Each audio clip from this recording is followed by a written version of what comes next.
what should have been the share in the property of women and what they actually get.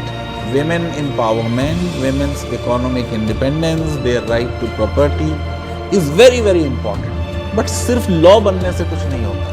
ज़्यादातर जगहों पे understanding ये है कि बहन ने अगर भाई से प्रॉपर्टी मांगी तो फैमिली टूट जाएगी, इसलिए उसको कुछ मत दो, जो कुछ उसको मिलना था वो उसकी शादी के समय जेवर की शक्ल में, डाउरी की शक्ल में दे दिया गया. That is her share. But this is ridiculous. आप कॉरपोरेट कंपनीज में देखेंगे कितने फीमेल डायरेक्टर होते हैं. हम ये समझते हैं कि औरतें बिजनेस अच्छा नहीं चला सकती, इसलिए तो नहीं है टॉप CEO की पोजीशंस में, जबकि वो अच्छा चला सकती हैं. बिजनेस के लिए भी अच्छा है, वो कंपनी के लिए भी अच्छा है, डाइवर्सिटी के लिए भी अच्छा है. जब मुसलमान मर्दों का फ़ायदा हो तो उनको कोई शरीयत में इंटरफेरेंस नहीं नज़र आता. ये उनकी हिपोक्रेसी है. Dhirubhai Ambani got most of the property was shared by Anil Ambani and Mukesh Ambani. They also have a sister.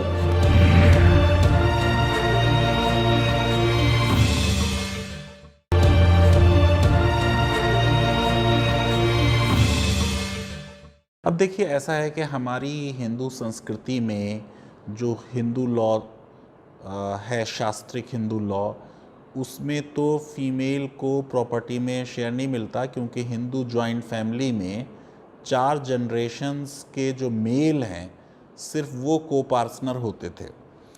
उसके बाद जब 1955 में नेहरू जी हिंदू कोड बिल वगैरह लाए और हिंदू सक्सेशन एक्ट पास हुआ, तो सेल्फ एक्वायर्ड प्रॉपर्टी जो हिंदू की है उसमें बेटा बेटी को बराबर का हिस्सा दे दिया गया, लेकिन एंसेस्ट्रल प्रॉपर्टी में उसको को पार्टनर नहीं माना गया. फिर जब कांग्रेस की सरकार बनी 2004 में, तो 2005 में उन्होंने फिर से हिंदू सक्सेशन एक्ट में अमेंडमेंट किया, और अब 2005 के बाद से एक हिंदू जो फीमेल है वो को पार्टनर बन सकती है. गो के अभी जो है बहन को पार्टनर अब भी नहीं है, लेकिन बेटी जो है वो को पार्टनर बन गई है. ये जो ट्रिपल डिवोर्स का पूरा केस हुआ था, ये भी हिंदू लॉ से रिलेटेड था. ये केस ये था कि एक हिंदू लड़की ने ये कहा कि मुझको प्रॉपर्टी में आफ्टर 2005 अमेंडमेंट जो है एक बड़ा शेयर मिलना चाहिए, अबाउट 1/8. उसके भाइयों ने उसे दिया था 1/28. तो वो कर्नाटका हाई कोर्ट गई और कर्नाटका हाई कोर्ट में वो जीती. उसके भाई लोग अपील में गए और उस केस को सुप्रीम कोर्ट ने जो है, ये प्रकाश वर्सेस फुलवती का केस है, उसको तो डिसमिस कर दिया. उस हिंदू लड़की को जो हाई कोर्ट से जीत के गई थी उसको तो रिलीफ नहीं दी, लेकिन उसी जजमेंट में ये लिख दिया कि वो मुस्लिम लॉ बड़ा डिस्क्रिमिनेटरी है और ट्रिपल तलाक बहुत बुरा है और उसकी एक PIL फाइल की जाए, और ऐसे ये 3 तलाक का केस शुरू हुआ. अब दूसरी चीज़ ये कि एक तो अभी भी हिंदू सक्सेशन एक्ट में प्रॉब्लम है. जैसे मैं आपको एक example I can give you, that if there is a childless couple, say both are IAS officers, husband and wife, they don't have a child, they have not adopted a child. So when the husband dies, his property goes to his parents. Now when the wife dies, the property should go to her parents, but it does not go to her parents. It will go to in-laws, rather than it will go to husband's parents again. So I'm not going into that debate, but what I really want to emphasize, that our mindset is such that we have not yet agreed to this proposition that women can be an absolute owner of property. I give you one example. After independence, we passed number of land laws and land ceiling laws in different states. In most states, in the landed property, we have not given a share to the women in property. Where we have given her a share in the preferential list of heirs. Say category 1 will inherit. If category 1 is not there, then 2, then 3, then 4. So category 1 is sons. You get my point? Daughter will come much below. It is only with some recent amendments that now daughter is also coming up, but it is not the married daughter. It is only the unmarried daughter. And when a daughter gets the share, she does not become the absolute owner. She only has a limited right in respect of property. She holds what is called life estate.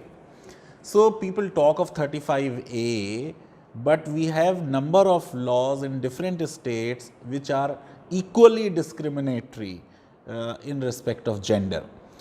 Now, to encourage that more and more women own property, we see that if property is registered in the name of women, there will be less registration fee and there will be number of other benefits. So, in many cases, the property is in the name of a female, but she does not have the right and power to dispose of that property or to do whatever she wants with that property. Only for name's sake, in paper it is in his name, but for all practical purposes, it is the men of that family, her husband or her son or whatever, who exercise power over them. Now, there have been researches done about Odisha and undivided Andhra Pradesh, which have found that what should have been the share in the property of women and what they actually get. So, law says men and women equally share. I just told you about the Hindu section. The reality is different. They are getting about 1/10 of what they should have got. And how this happens?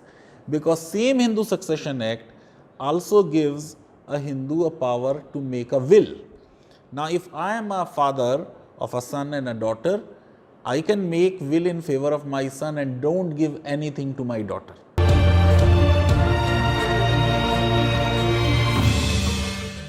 You have seen the Reliance distribution of property. When Dhirubhai Ambani got, most of the property was shared by Anil Ambani and Mukesh Ambani. They also have a sister. Did she get an equal share? The answer is no. And that's why I am always saying reforms in law will not bring about any social change. Women empowerment, women's economic independence, their right to property is very, very important if we really treat them equal. But unfortunately, many of us don't treat them equal.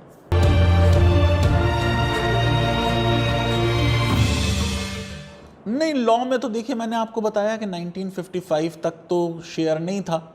फिर नेहरू जी आए, उन्होंने Hindu code bill लाए, share दिया. Of course एक compromise था कि उस वक्त सेल्फ एक्वायर्ड प्रॉपर्टी में दे पाए और जॉइंट प्रॉपर्टी में नहीं दे पाए. फिर कांग्रेस ने अमेंडमेंट किया 2005 में को पार्षद. बट सिर्फ लॉ बनने से कुछ नहीं होता. ज़्यादातर जगहों पे अंडरस्टैंडिंग ये है कि बहन ने अगर भाई से प्रॉपर्टी मांगी तो फैमिली टूट जाएगी, इसलिए उसको कुछ मत दो. जो कुछ उसको मिलना था वो उसकी शादी के समय जेवर की शक्ल में, डाउरी की शक्ल में दे दिया गया. That is her share. But this is ridiculous.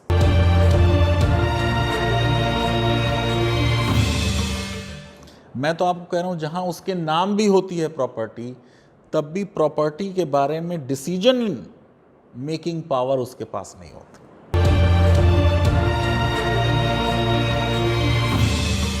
दरअसल हमको अपने समाज को इसके लिए तैयार करना है और ये एक लॉन्ग ड्रॉन प्रोसेस है जिसमें अब जैसे आप कॉरपोरेट कंपनीज में देखेंगे कितने फीमेल डायरेक्टर होते हैं.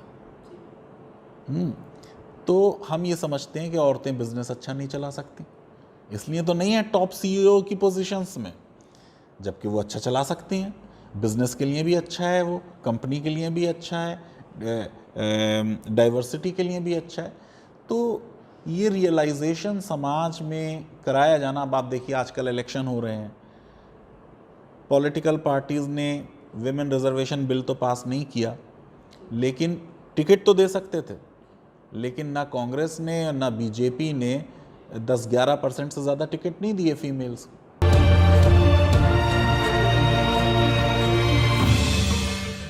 ये हमारी कल्चरली हमने ये समझा ना कि जो विधवा हो गई या तो वो सती हो जाए या वो एक नॉर्मल वेमेन की तरह ना रहे. आप देखें प्रेम रोग की तरह की फिल्में और इस पे फिल्में बनी हैं वृंदावन वगैरह पे, कि हम उनको एक नॉर्मल ह्यूमन बीइंग नहीं समझते विडो को. और उसके लिए भी पहले इंडिपेंडेंस से पहले भी कुछ मूवमेंट चला गया विडो को भी कुछ राइट देने का. और ये पूरा मामला ये था कि पंडित जी की जो खुद बहन थी नेहरू की, विजय लक्ष्मी पंडित, वो विडो हो गई थी और उसके में फिर लॉ रिफॉर्म्स धीरे धीरे हुए। लेकिन ये कि अब मैं समझता हूँ कि इस हद तक तो हमने मान लिया है कि अगर किसी की माँ विडो हो गई तो उसको ज़्यादातर घरों में नहीं निकाला जाता, लेकिन एज सच जो है जो एल्डरली का नेग्लेक्ट है, फिर उस पर भी लॉ बन गया है, पूरा एक एक्ट पास हो गया कि जो हमारे सीनियर सिटीजन्स हैं उनके राइट्स के बारे में। लेकिन फिर भी मैं समझता हूँ कि ये कहीं ना कहीं हमारे पास्ट कल्चर और हिस्ट्री का इम्पैक्ट है कि हम ये समझते हैं कि कोई अगर विडो है तो अब उसको नॉर्मल लाइफ जीने का, फिर शादी करने का, रंग बिरंगे कपड़े पहनने का राइट नहीं है। ये बहुत गलत है, जाहिर है।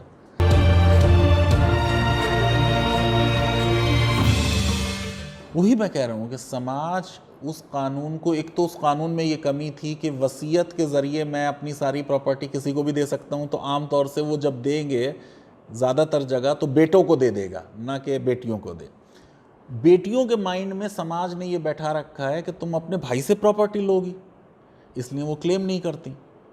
तो औरतों को खुद आना चाहिए कि उनका जो प्रॉपर्टी में राइट है उस राइट को वो क्लेम करें, और जब वो क्लेम करेंगी, कुछ भाई बहनों में इस पे झगड़े होंगे, कुछ ताल्लुकात ख़राब होंगे, लेकिन धीरे धीरे समाज इसको एक्सेप्ट करेगा। तो वो असर्टिवनेस जो बहनों की तरफ से आनी चाहिए इन प्रॉपर्टी क्लेम, वो भी नहीं आई है।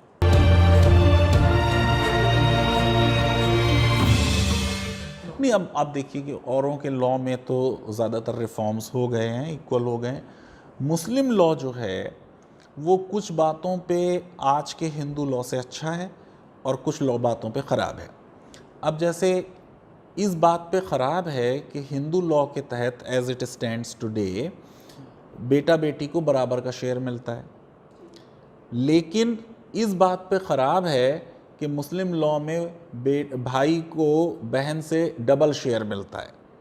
अब इसमें एक पॉइंट है जो मैंने अभी आपको बताया, डिफरेंट स्टेट के जो लैंड लॉज हैं जिसमें बेटियों को कोई शेयर नहीं मिल रहा, और ये लॉज हमने बनाए हैं कॉन्स्टिट्यूशन आने के बाद, और इन लॉज को प्रोटेक्ट करने के लिए हमने 9 शेड्यूल में डाल दिया ताकि उनको कोई चैलेंज भी ना कर सके कि ये समानता के अधिकार का वायलेशन है। मुस्लिम लॉ हर तरह की प्रॉपर्टी में कम से कम आधा शेयर देता है, और जो आज के हमारे लॉज बनाए हुए हैं वो लैंडेड प्रॉपर्टी में औरतों को आधा शेयर भी नहीं दे रहे, और ये लॉज मुसलमानों पे भी लागू हैं। अब किसी मुसलमान मर्द ने या किसी मुस्लिम ऑर्गेनाइजेशन ने इस लॉ को अपोज नहीं किया कि भाई ये शरिया में इंटरफेरेंस है। क्यों अपोज नहीं किया? शाहबानों को तो बहुत अपोज किया। इसलिए नहीं अपोज किया क्योंकि मुसलमान मर्दों का फ़ायदा था, उनको पूरी ज़मीन मिल जाएगी, बहन को कोई हक नहीं मिलेगा। तो जब मुसलमान मर्दों का फ़ायदा हो तो उनको कोई शरीयत में इंटरफेरेंस नहीं नज़र आता। ये उनकी हिपोक्रेसी है। अब ये जो है, जो मुस्लिम लॉ की स्कीम है, उसमें एक लड़की को अपने फादर की प्रॉपर्टी में हिस्सा मिलता है, अपने हस्बैंड की प्रॉपर्टी में हिस्सा मिलता है, फिर हस्बैंड को उसे डावर देना पड़ता है। मुस्लिम लॉ में डावरी नहीं होती, डावर होता है। Husband has to give something at the time of marriage, और फिर उसको बेटी जो है उसकी भी प्रॉपर्टी में हिस्सा मिलता है।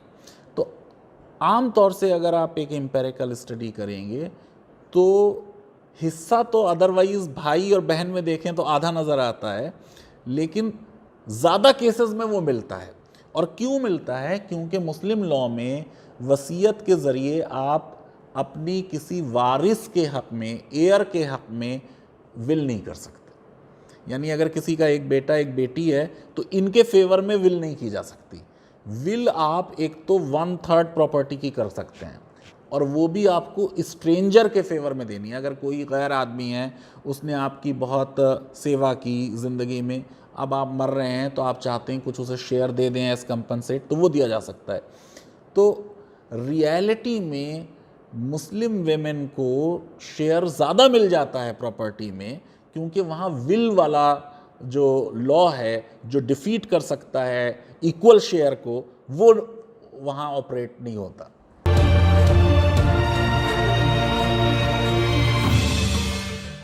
नहीं, देखिए इसमें एजुकेशन आनी चाहिए और ये समाज इस बात के लिए तैयार हो कि लड़का और लड़की बराबर हैं। अब इतना जो 10,000 साल से एक हमारा माइंड सेट है, वो कोई 40-50 साल के लॉ के रिफॉर्म से नहीं हो जाएगा। तो समाज जाहिर है कि धीरे धीरे उस डायरेक्शन में बढ़ेगा, और जब वो समाज उस डायरेक्शन में तेज़ी से बढ़ेगा एजुकेशन आने की वजह से, तो मैं समझता हूँ कि औरतों की प्रॉपर्टी के राइट वाला मसला भी हल होगा।